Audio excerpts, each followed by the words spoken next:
పాపులకు చోటు లేదు పరలోకమునందు, అందుకే మార్పు చెందు మరణానికి ముందు.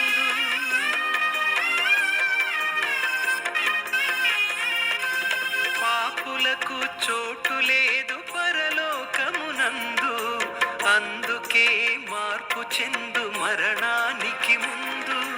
యేసు రక్తమే నీ పాపానికి మందు, యేసు రక్తమే నీ పాపానికి మందు.